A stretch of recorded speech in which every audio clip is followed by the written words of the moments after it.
नमस्कार शेतकरी मित्रांनो, पवन ॲग्रो या यूट्यूब चॅनलमध्ये आपलं स्वागत. मी लक्ष्मण काळे. आज आपण एप्रिलमध्ये लागवड करावी का ह्या संदर्भात काही कमेंट आल्या होत्या, त्याच्याबद्दल घेऊ टॉपिक. कारण बऱ्याच कमेंट आहे, पण सगळ्या आता कवर आजच करणं शक्य नाही.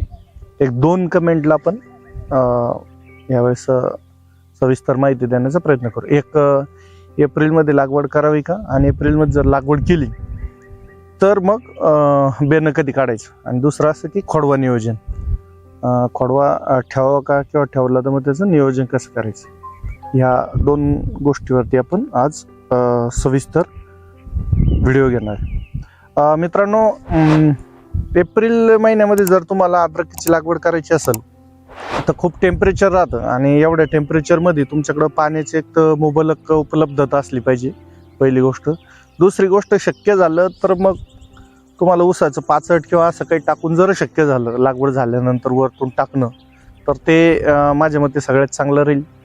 तिसरी गोष्ट, तुम्हाला खोल लागवड करावी लागेल. जर आपल्याला एप्रिलमध्ये लागवड करायची असेल तर थोडी खोल लागवड केल्याचे फायदे असे आहे की वरतून जे 1-2 इंच माती तापते ती कुठंतरी 3-4 इंच खोल जर लागवड केली तिथपर्यंत ती टेम्परेचर एवढं खाली जाणार नाही. अशा हिशोबाने जर तुम्ही लागवड केली तर फायदा होईल. त्याच्यानंतर लागवड करताना शक्यतो सकाळी किंवा संध्याकाळीच लागवड या ठिकाणी आपल्याला करायची. शक्यतो सकाळी 12 वाजेपर्यंत जर लागवड तुम्ही केली, 11 ते 12 वाजेपर्यंत, एकदम सकाळी 7-8 वाजता सुरुवात करू. मजुराकडून करून घेणं ते शक्य नाही, किंवा मग लवकर बोलून असं होऊ शकतं, ते शक्य. याच्यामुळे असं होतं की आपण लागवड करताना जी माती अतिशय गरम राहते, त्या गरम मातीवर जर समजा आपण बेनं ठेवलं तर त्यावेळेस मात्र कंदकुज किंवा ते बेनं जागेवर कुजून जाण्याच्या ज्या समस्या आपल्याला दिसून येतात लागवड करताना, त्या तुम्हाला दिसणार नाही. आणि संध्याकाळी खूप उशीर लागतो, कारण दिवसभर एवढी माती तापलेली असते, तर ती माती थंड व्हायला थोडासा उशीर लागतो. त्याच्यामुळं दुपारून सुद्धा तुम्ही थोडं माती थंड झाल्यावर या ठिकाणी लागवड करू शकता.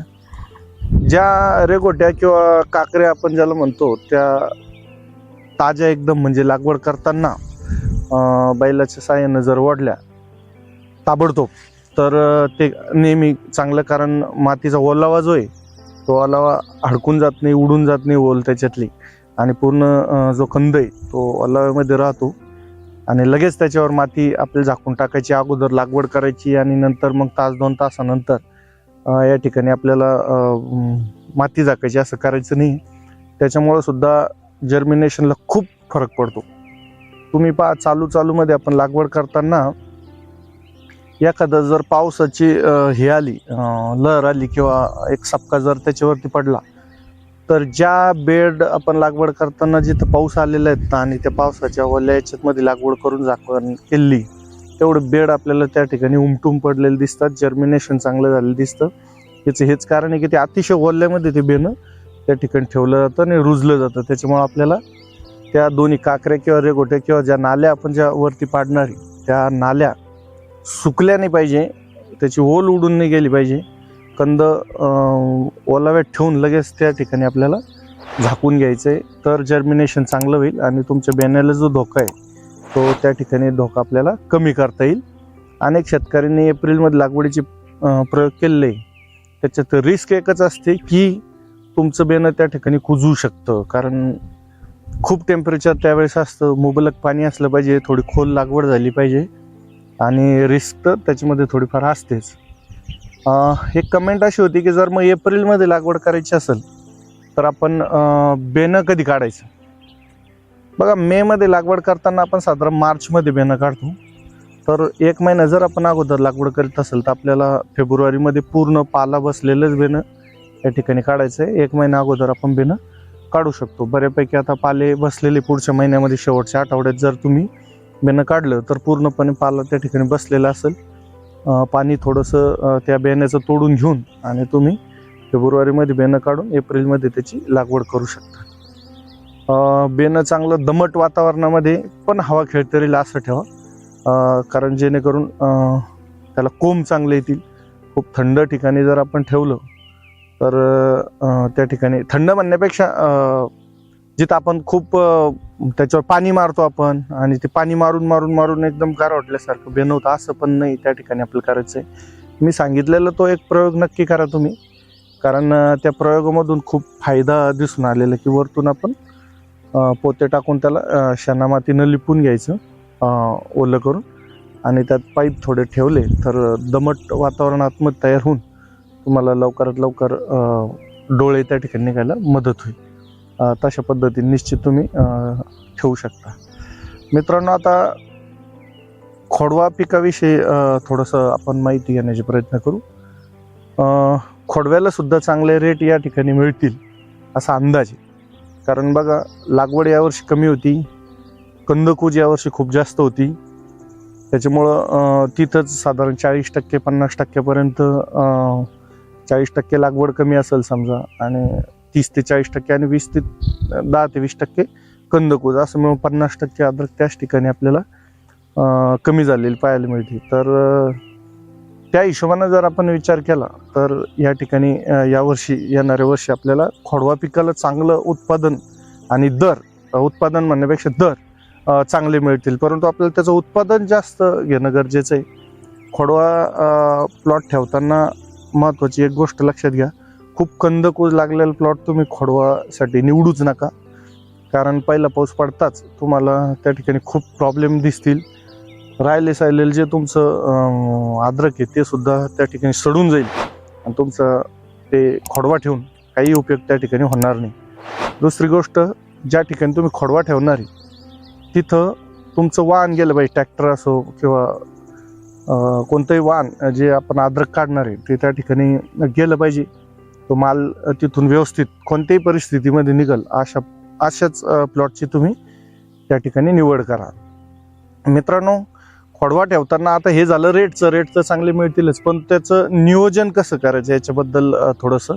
आता बघा, पूर्ण पाला बसल्याच्या नंतर तो पाला तुम्ही वरती टाकायचा बेडवरती पूर्ण, आणि त्या बेडच्या वरती आपण पॉवर टिलर किंवा फावड्याच्या साहाय्यानं पूर्ण माती टाकून घ्या.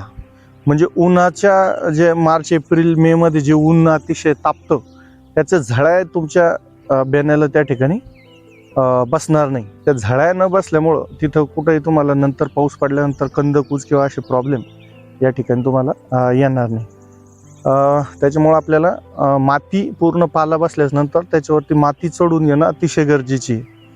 त्याच्यानंतर ज्यावेळेस मेमध्ये साधारण एप्रिल मे मध्ये आपल्याला कोंब निघायला सुरुवात होती, तर ते कोंब निघताना आपल्याला त्या ठिकाणी खताचा सुद्धा डोस देऊन घ्यायचा आहे, किंवा ते ड्रीपमधून जरी दिलं तरी चालेल. कारण पाऊस पडल्यानंतर तुम्ही किंवा मेच्या शेवटच्या आठवड्यामध्ये खत दिलं तर चालेल.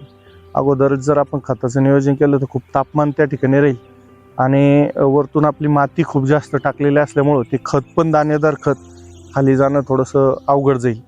तर तशा परिस्थितीमध्ये आपण थोडंसं पाऊस पडल्यानंतर किंवा मेच्या शेवटच्या आठवड्यामध्ये खाली जे आपल्या मुळे आलेले असतात तर खालीच खत टाकून, आणि जे आपण बैलचलित किंवा पॉवर टिलरचं जे साईडच्या ज्या मुळे त्याला खत असं बाजूला जाईल असं काहीतरी हाणून, आणि थोडं ओलसरपणा असल्याच नंतर ते त्याच ठिकाणी चिपकून जाईल आणि तुमचं खत तिथं मिळून जाईल. कारण वरतून आपल्याला खत टाकून ते खाली मुळापर्यंत जाणं शक्य नाही, कारण आपण त्या ठिकाणी एक अगोदर पण सुरू प्लॉटला भरपूर भर दिलेली राहते, आणि ज्यावेळेस आपण अद्रकचा पाला आणि वरतून माती टाकू त्यावेळेस सुद्धा आपल्याला त्या ठिकाणी खूप उंच अशी मातीची भर झालेली असल्यामुळं ते खत आपल्या काही उपयोगात येणार नाही. त्याच्यामुळे खालच्या दांडामध्ये आपण ओलसर थोडं माती करून किंवा खालून पाणी देऊन आणि त्या ठिकाणी खत टाकून आणि काहीतरी जर हाणून दिलं तर ते साईडला त्या ठिकाणी लागल. तसं की मुळी डायरेक्ट खत घेत नाही, त्याच्यावरती प्रोसेस होते बॅक्टेरिया मार्फत, आणि ती प्रोसेस झाल्याच्या नंतर ते मुळीला अवेलेबल फॉर्ममध्ये येऊन मुळी त्याला घेऊ शकते. त्याच्यामुळं खत हे थोडंफार आजूबाजूला जर राहिलं तर ते मुळीला लागू होतं. त्याचं काही एवढं तुम्ही हे घेण्याचं गरज नाही. दुसरी गोष्ट की सुरुवातीच्या काळामध्ये ज्यावेळेस अद्रकचं बेण्याचं जो खोडवा प्लॉट आपण ठेवलेला आहे, तर त्या खोडवा प्लॉटमध्ये सुरुवातीला ज्यावेळेस उगवण होते त्यावेळेस अतिशय टेम्परेचरमुळं त्या ठिकाणी पानं जळणं अशा गोष्टी आपल्याला दिसून येतात. तर तुमच्याकडे जर मायक्रो स्प्रिंकलर त्यावेळेस जर असलं आणि उन्हाचं अधूनमधून जर तुम्ही चालव, कारण बऱ्याच ठिकाणी खोडव्याला मायक्रो स्प्रिंकलर शेतकरी लावतात, ते जर तुमच्याकडे असलं तर त्याच्यामुळे थोडासा प्लॉटमध्ये थंडावा राहायला मदत होती आणि अधूनमधून जर आपण ते चालवलं तर खोडवा प्लॉट अतिशय चांगल्या जोमानं आपल्याला घेता येतो. तिसरी गोष्ट, त्या काळामध्ये आपल्याला ते पान थोडं जाड आणि कमकुवत नाही राहिलं पाहिजे, जाड राहिलं पाहिजे. याच्यासाठी ऑर्थोसॅलिसिक ॲसिडचा जर तुम्ही त्या ठिकाणी वापर केला, त्याची फवारणी करताना शक्यतो संध्याकाळच्या वेळेला जर केली, संध्याकाळच्या वेळेला याच्यासाठी की ते पान पूर्ण रात्रभर ते औषध शोषून घेईल आणि तुम्ही दिलेल्या त्या औषधाच्या फवारणीचा पूर्ण परिणाम त्या ठिकाणी मिळेल. आणि ऑर्थोसॅलिसिक ॲसिड जर आपण फवारणी केली तर त्याच्यामुळे पान अतिशय जाड होतं आणि उन्हाळ्याच्या झळामुळं जे पानाला पान डॅमेज होतो किंवा करपल्यासारखं होतं, तर तो प्रॉब्लेमसुद्धा त्या ठिकाणी तुम्हाला दूर करता येईल. तर मित्रांनो, अशा पद्धतीनं तुम्ही खोडव्याचं नियोजन करा आणि एप्रिलमध्ये जर लागवड करत असाल तर मी सांगितलेल्या काही गोष्टींचं नियोजन त्या ठिकाणी करा. आणखी काय काय करता येईल त्याच्याबद्दल सुद्धा तुम्हाला माहिती देऊ. तुम्हाला काय अपेक्षा आहे माहितीच्या, त्या तुम्ही निश्चित कमेंटमध्ये सांगा, जेणेकरून आम्हाला आणखी या अद्रक पिकाविषयी सविस्तर व्हिडिओ बनवता येतील. आणि जाता जाता एक गोष्ट की तुमच्या भागामध्ये किंवा तुमच्या एरियामध्ये किंवा तुमची स्वतः अद्रक काय भाव विकली हे सुद्धा तुम्ही कमेंटमध्ये सांगा. याच्यामुळं शेतकऱ्याला रेट कळतात आणि कुठेही खूप कमी रेट जर कोणी मागितले किंवा काही, तर शेतकऱ्यांना रेटमध्ये अपडेट असल्यामुळं शेतकऱ्यांचा खूप त्या ठिकाणी फायदा होतो. त्याच्यामुळे एकमेकांना एकच आपलं माध्यम आहे सोशल मीडिया. या सोशल मीडियाच्या माध्यमातून खरे खरे रेट तुम्ही कमेंटमध्ये सांगा. ज्या शेतकऱ्यांना अद्रक द्यायची ते कमेंट वाचून आणि नंतर ठरवतील की आपला अद्रक द्यायची की नाही. तर मित्रांनो, हा व्हिडिओसुद्धा इतर शेतकरी बांधवांना नक्की पाठवा. आमचं चॅनल देखील सबस्क्राईब करा. धन्यवाद.